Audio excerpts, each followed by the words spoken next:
नमस्कार दोस्तों, आप सभी का स्वागत है। उत्तर प्रदेश पुलिस के प्रीवियस ईयर क्वेश्चन कराएंगे आपको और हमारी पॉलिटी की 7वीं क्लास है। और देखिए इसका पहला क्वेश्चन क्या है हमारा, निम्नांकित में से कौन भारतीय गणतंत्र का प्रमुख है? ए ऑप्शन क्या है, भारत का राष्ट्रपति।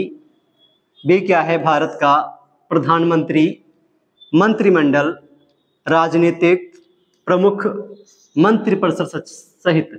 तो भैया इसका ऑप्शन क्या सही है? भारतीय गणतंत्र का प्रमुख कौन होता है? भारत का राष्ट्रपति होता है।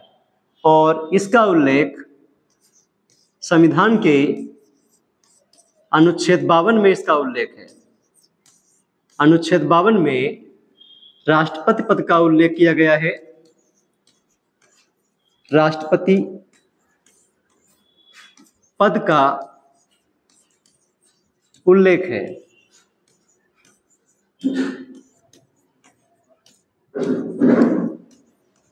उल्लेख है। नेक्स्ट क्वेश्चन देखिए क्या इसके बाद। नेक्स्ट है, संविधान के निम्नलिखित अनुच्छेदों में से किस एक के अंतर्गत संघ की कार्यपालिका शक्तियां राष्ट्रपति में निहित हैं? ये ऑप्शन क्या है, अनुच्छेद 51, अनुच्छेद 52, अनुच्छेद 53, अनुच्छेद 54। तो भैया इसका ऑप्शन क्या सही है हमारा, अनुच्छेद 53 में संघ की कार्यपालिका शक्ति राष्ट्रपति में निहित है। 51 में अगर आपसे पूछता है तो क्या है, अंतरराष्ट्रीय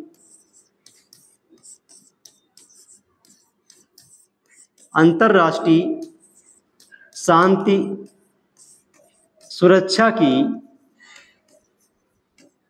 सुरक्षा की अभिवृद्धि के बारे में है। अभिवृद्धि के बारे में है। 52 में क्या है, राष्ट्रपति पद का उल्लेख है भैया। 53 में क्या है, संघ की कार्यपालिका शक्ति राष्ट्रपति में निहित है। कार्यपालिका शक्ति राष्ट्रपति में निहित है। तो हमारा देखिए कौन सा ऑप्शन सही है, सी ऑप्शन क्या है, सही है। नेक्स्ट क्वेश्चन देखिए इसके बाद। नेक्स्ट है, भारतीय संविधान में समस्त कार्यपालिका शक्तियां निहित हैं किसमें? प्रधानमंत्री में, मंत्रिपरिषद में, राष्ट्रपति में, संसद में। तो भैया किसमें निहित हैं? राष्ट्रपति में निहित हैं। अगर आपसे पूछता है भारत के प्रथम राष्ट्रपति कौन थे? डॉक्टर राजेंद्र प्रसाद थे। भारत के प्रथम राष्ट्रपति कौन थे? Doctor Rajendra Prasad. Next question देखिए इसके बाद। नेक्स्ट है, भारत में राष्ट्रपति का निर्वाचन किस प्रकार होता है? प्रत्यक्ष रूप से, राज्यसभा के सदस्यों द्वारा, लोकसभा के सदस्यों द्वारा, या अप्रत्यक्ष मतदान से। तो देखिए भैया अनुच्छेद 55 के अनुसार राष्ट्रपति का निर्वाचन अनुच्छेद 55 के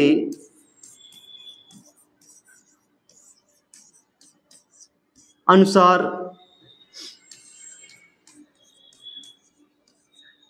राष्ट्रपति का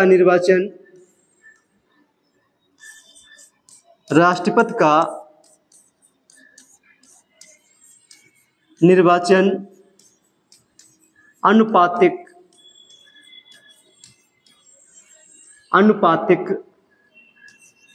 प्रतिनिधित्व पद्धति के अनुसार, प्रतिनिधित्व पद्धति के अनुसार एकल संक्रमणी मत प्रणाली द्वारा होता है।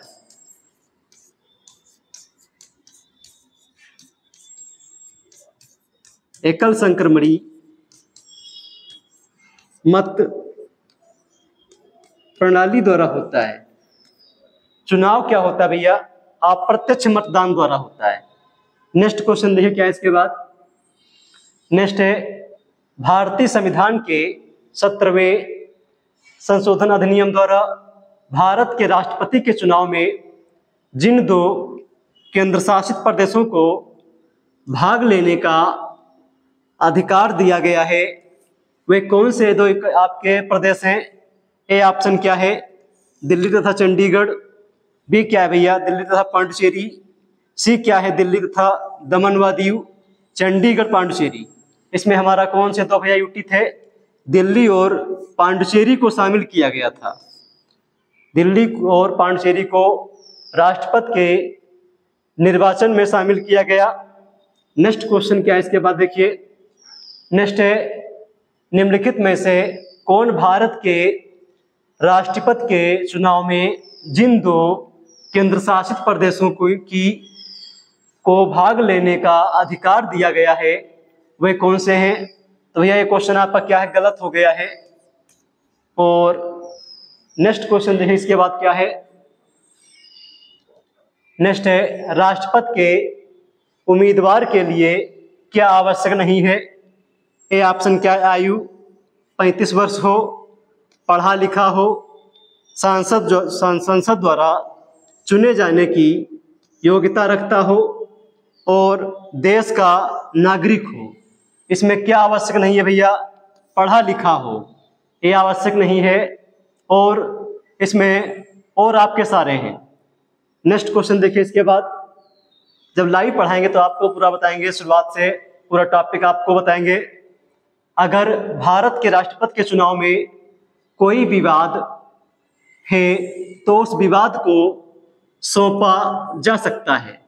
देखिए, अगर कोई विवाद हो गया है चुनाव में तो उसे किसे दिया जाएगा? जैसे भारत का ये ऑप्शन क्या है आपका? भारत के महाधिवक्ता को, संसद को, भारत के सर्वोच्च न्यायालय को, या इसमें से कोई नहीं। अगर जैसे चुनाव में कोई विवाद हो गया भैया तो उसको भारत के सर्वोच्च न्यायालय को सौंपा जाएगा।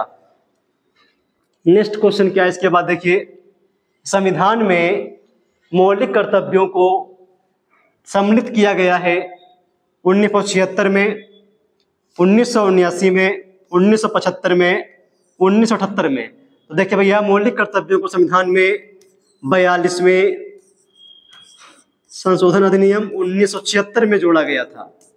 1976 में जोड़ा गया। कमेटी कौन सी थी? सरदार स्वर्ण सिंह कमेटी की सिफारिश पर।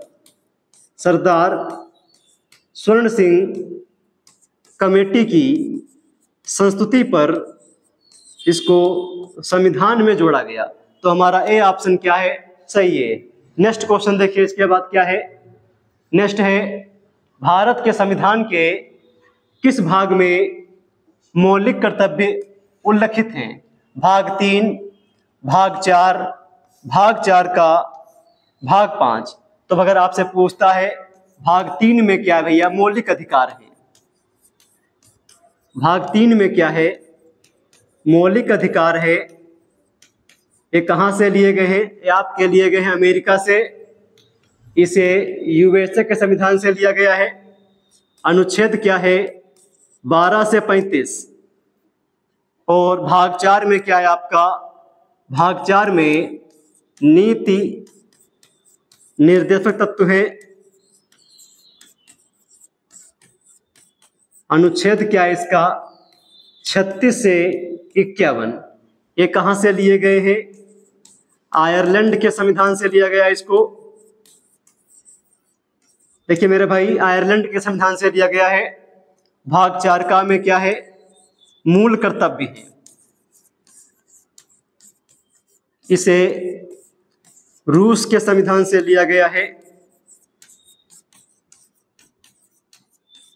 इसे रूस के संविधान से लिया गया है। तो हमारा सी ऑप्शन क्या है? सही है। नेक्स्ट क्वेश्चन देखिए क्या इसके बाद, भारत के राष्ट्रपति अपना त्यागपत्र किसको संबोधित करके देते हैं? भारत के राष्ट्रपति अपना त्यागपत्र किसे देते हैं भैया? लोकसभा स्पीकर को, उपराष्ट्रपति को, प्रधानमंत्री को, सर्वोच्च न्यायालय के मुख्य न्यायाधीश को। देखिए अगर राष्ट्रपति अपना त्यागपत्र किसे देता है? उपराष्ट्रपति को देता है। अगर राष्ट्रपति अपना त्यागपत्र किसे देता है भैया? उपराष्ट्रपति को। अगर उपराष्ट्रपति भी नहीं है तो किसे देगा? सर्वोच्च न्यायालय के मुख्य न्यायाधीश को। अगर वो भी नहीं है तो वरिष्ठतम, जो सर्वोच्च न्यायालय का वरिष्ठतम न्यायाधीश होता है, उसे अपना त्यागपत्र देता है।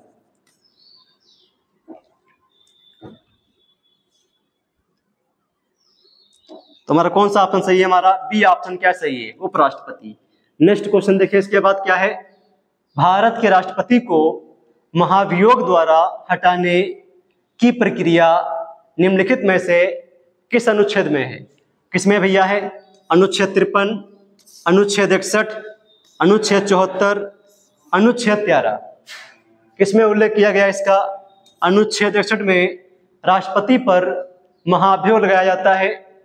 और इसके बाद देखिए नेक्स्ट क्वेश्चन क्या है, नेक्स्ट है राष्ट्रपति पर महाभियोग का आरोप संसद के किस सदन द्वारा लगाया जाता है?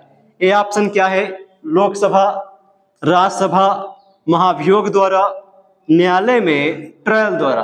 तो भैया इसमें जो महाभियोग का आरोप संसद के किसी भी सदन में लगाया जाता है, संसद के किसी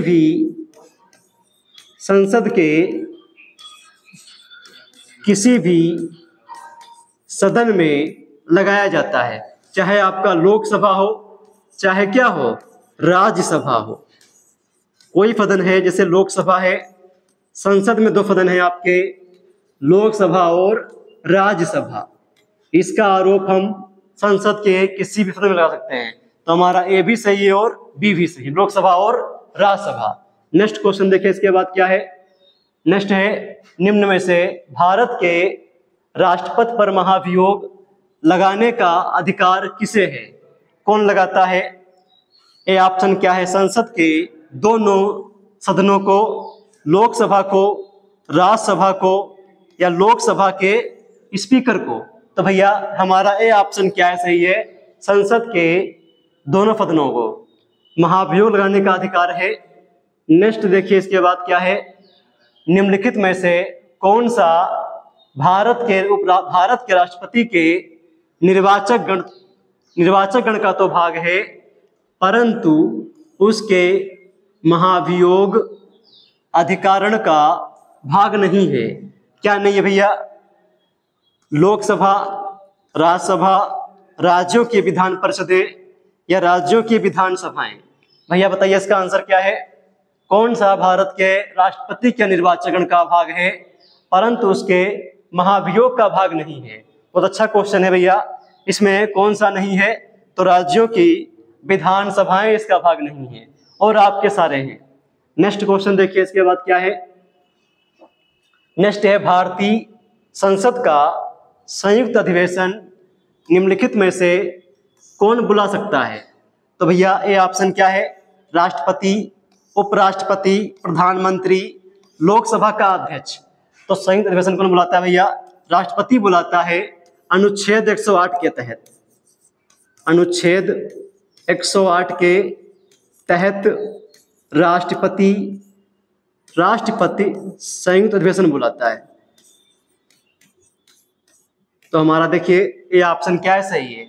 नेक्स्ट क्वेश्चन देखिए इसके बाद, नेक्स्ट है निम्न में से किस राष्ट्रपति ने एक शक्ति का प्रयोग किया था जिसे संवैधानिक शब्दावली में जेबी निषेधाधिकार कहा जाता है? किसने किया था इसका प्रयोग? ए ऑप्शन क्या है आपका? डॉक्टर राजेंद्र प्रसाद। बी क्या है? वीवी गिरी, ज्ञानी जेल सिंह, एपीजे अब्दुल कलाम, या इनमें से कोई नहीं? तो भैया किसने इसका प्रयोग किया था? जेबी का प्रयोग किसने किया था? बिटो का ज्ञानी जेल सिंह ने इसका प्रयोग किया था भैया, ज्ञानी जेल सिंह।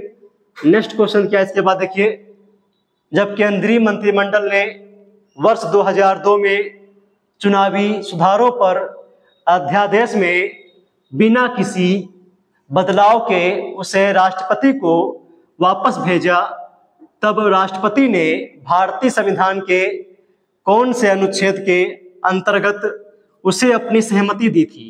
ये ऑप्शन क्या है हमारा? अनुच्छेद 121, अनुच्छेद 142, अनुच्छेद 123, अनुच्छेद 124। तो सहमति दी थी भैया अनुच्छेद 123 के तहत। और अनुच्छेद 123 में क्या है? राष्ट्रपति अध्यादेश जारी करता है, राष्ट्रपति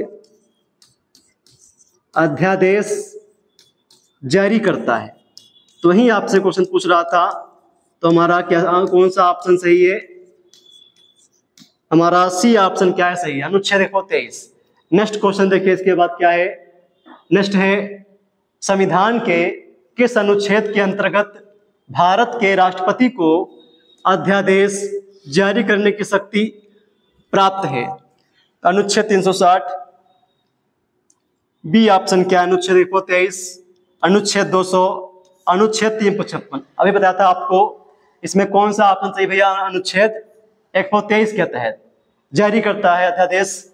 नेक्स्ट क्या है इसके बाद देखिए, निम्न में से भारत का राष्ट्रपति किसकी नियुक्ति करता है?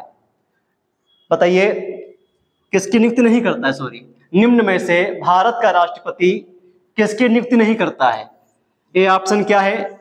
उपराष्ट्रपति। बी क्या है? प्रधानमंत्री, राज्यपाल, मुख्य निर्वाचन आयुक्त। देखिए, प्रधानमंत्री की नियुक्ति कौन करता है? राष्ट्रपति करता है भैया, उपराष्ट्रपति नहीं करता है।